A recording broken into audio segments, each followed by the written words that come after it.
Essa imagem mostra o momento da abertura do túmulo de Tutancâmon. É o único túmulo encontrado no Antigo Egito que permaneceu intacto por 3.000 anos. Parecia estar repleto de ouro e artefatos. No entanto, pelo menos 13 pessoas presentes na abertura do túmulo morreram pouco depois, e um rumor sobre a maldição dos faraós se espalhou pelo mundo. Além disso, os pesquisadores do túmulo de Tutancâmon estudaram a múmia, examinaram os artefatos ao redor e notaram que tudo era muito diferente do que um túmulo de um faraó deveria ser. Os antigos egípcios acreditavam que um faraó se aproximava dos deuses após sua morte e falava por eles em nome de seu povo. Por isso, o processo de mumificação era tratado com um cuidado especial, e os túmulos eram decorados com grande reverência. Mas por que fizeram uma exceção para Tutancâmon? Por que Osíris teve seus dedos cortados? E por que a múmia de Tutancâmon confunde historiadores até hoje?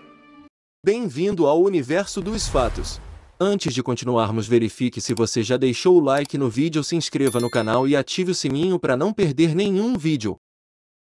O arqueólogo Howard Carter e seu companheiro, Lord George Carnarvon, ficaram surpresos quando entraram no túmulo do glorificado rei em 1922. Em vez de encontrarem uma câmara pomposa e espaçosa, se viram em uma sala pequena e apertada, parecida com um depósito. A localização do túmulo também levantou questões, pois Tutancâmon foi enterrado longe de seus antepassados reais. De acordo com os antigos egípcios, impediu que o faraó se reunisse com sua família no pós-vida. Digamos que os túmulos dos antepassados simplesmente ficaram sem espaço, mas por que nem mesmo um caixão para o faraó? Todas as indicações são de que Tutancâmon recebeu atributos de segunda mão. Ele foi colocado em um ninho de 3 caixões dourados que se encaixavam um dentro do outro. Todos se parecem com o deus dos mortos Osíris, deitado de costas e segurando o cajado e o chicote em seus braços cruzados. No entanto, o caixão do meio tinha um estilo ligeiramente diferente. Seu rosto não se parecia com os rostos dos outros 2 caixões, nem com o rosto da máscara mortuária de Tutancâmon. Os egiptólogos presumiram que, entre os 3 caixões, esse caixão do meio, junto com alguns dos outros bens funerários de Tutancâmon, foi inicialmente feito para a misteriosa Nefernifuruaten. Descobriu-se que essa mulher era uma governante enigmática, cujo nome é registrado em inscrições nas paredes. Aparentemente, ela viveu na época de Akhenaton, pai de Tutancâmon, mas morreu mais cedo e nunca pôde exercer autoridade por conta própria. Assim, seu rastro se perdeu na história. Além disso, os embalsamadores cortaram a parte do caixão que se projetava do sarcófago, impedindo que a tampa fechasse. Mais tarde, os arqueólogos encontraram fragmentos dos dedos dos pés de Osíris cerrados na parte inferior do sarcófago. Nada poderia apagar o fato de que Tutancâmon foi enterrado às pressas. Afinal, os arqueólogos encontraram traços de ajustes por toda parte, indicando que o próprio túmulo era destinado a outro dignitário. Provavelmente, o faraó morreu repentinamente e ninguém estava preparado para isso. Há tantas possibilidades que é difícil escolher apenas uma. Tutancâmon era filho de 2 irmãos, o que resultou em defeitos genéticos no pé torto congênito. Ele mancava durante toda a vida e se movia com uma bengala. Foram encontradas 350 bengalas folheadas a ouro e finamente pintadas em seu túmulo. Ele tinha um sistema imunológico enfraquecido e ossos frágeis. Sinais de malária foram encontrados em sua múmia. Apesar de seus problemas de saúde, o jovem rei desfrutava de diversões e passeios de carruagem. Talvez seja por isso que a perna de sua múmia está quebrada. Mas ainda não está claro por que não há coração, já que os egípcios nunca removiam esse órgão, acreditando que era o centro da mente de uma pessoa. A múmia do rei Tut é geralmente de baixa qualidade porque possui uma grande incisão que nenhuma múmia possui, estendendo-se do quadril até o umbigo. Se reunirmos todos esses fatos e tentarmos supor como exatamente o jovem faraó morreu, poderíamos ter algo assim. O faraó menino e aleijado, com um sistema imunológico terrivelmente fraco, fez um passeio de carruagem e caiu. A carruagem não continuou em linha reta, mas virou e passou bem pelo peito do rei. Como resultado, não apenas seus ossos foram quebrados, mas seu coração também foi esmagado. Eles tentaram levar seu corpo rapidamente para os embalsamadores, mas ele começou a se decompor mais rápido sob o sol escaldante do Egito. É claro que o túmulo de Tutancâmon não estava pronto, então ele foi colocado em um armário apertado. Seu pobre corpo foi mal carregado e embalsamado de forma desorganizada. Todos os rituais tiveram que ser abandonados, e o lugar do coração foi preenchido com um punhado de amuletos de escaravelho. 3.000 anos depois, os arqueólogos o encontraram e, como seria cereja no topo do bolo. Deslocaram um fragmento de crânio ao retirar a pobre múmia do caixão. Mas a lista de acidentes estranhos não acaba por aí. No topo de tudo, a múmia de Tutancâmon pegou fogo. Uma análise adicional do fragmento de tecido da múmia mostrou que ele foi queimado. No entanto, é improvável que alguém tenha queimado o corpo do rei de propósito. Em primeiro lugar, os antigos egípcios não ousariam abusar do corpo de alguém que, mesmo após a morte, detém seu destino em suas mãos. Em segundo lugar, a múmia foi queimada enquanto ainda estava selada dentro do caixão. É bastante difícil negar a existência de uma maldição nessas circunstâncias, não é mesmo? Mas acontece que havia muita gordura e resina no corpo de Tutancâmon. Tanto é assim que durante a abertura do túmulo, a múmia teve que ser literalmente raspada das paredes do caixão. No documentário, os investigadores de incêndios demonstraram como uma reação química dos óleos de embalsamamento usados na múmia de Tutancâmon levou à sua combustão espontânea. Tal negligência durante o processo de embalsamamento é uma exceção rara. Mas e os investigadores que abriram o caixão? Como eles morreram? Após uma série de mortes inexplicadas de cientistas e arqueólogos, bem como membros de suas famílias, muitos adeptos da ideia da maldição dos faraós surgiram no mundo. O arqueólogo Arthur Massey, o radiologista Sir Archibald Douglas Reed e o irmão de Carnarvon, Audrey Herbert, morreram dentro de alguns anos após a abertura do túmulo. Eles foram seguidos por um membro da família real egípcia, o príncipe Ali Camel, que foi morto a tiros por sua esposa, Lord Carnarvon, que, junto com Carter, foi o primeiro a ver o túmulo, também morreu. No entanto, os defensores da maldição não levaram em consideração a idade média dos cientistas, que era de 74 anos e meio. George Carnarvon, com 57 anos, morreu de pneumonia e estava predisposto a doenças pulmonares durante toda a sua vida. E Howard Carter, que deveria ter sido a primeira vítima da maldição, morreu de causas naturais aos 64 anos, 16 anos após a abertura do túmulo. Finalmente, os egiptólogos apontam que não havia tal conceito de maldição na prática religiosa egípcia. Um grande número de pessoas envolvidas na abertura de outros túmulos nunca experimentou qualquer influência mística. No entanto, seja qual for a versão que você apoie, você está certo. Parece que na história de Tutancâmon há espaço tanto para a maldição quanto para o acidente. Além do fato de que os cientistas ainda não conseguiram desvendar o mistério de sua morte, dados recentemente disponíveis tornam a história de Tutancâmon ainda mais confusa. Você acha que as mortes dos estudiosos foram realmente acidentes? Ou a maldição do Tutancâmon realmente existe? Me conta aqui nos comentários.